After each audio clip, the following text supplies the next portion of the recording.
Judge Erwin Tulfo, you have 2 minutes, sir. Thank you, Mr. Presiding Officer.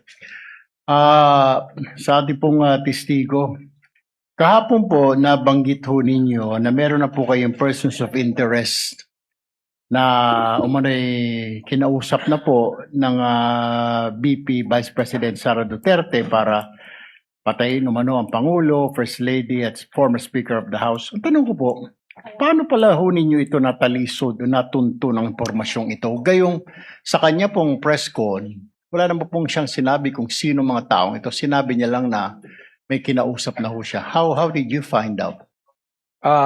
Ganito po yan, sa lahat naman po ng kaso na hinahawakan po ng National Bureau of Investigation para po maging successful yung aming pag-iimbestiga, ay nagre-rely po kami sa iba't ibang intelligence report. Yun nga po, may tinatawag tayong open source intel, human intelligence, and we also use tools to monitor things.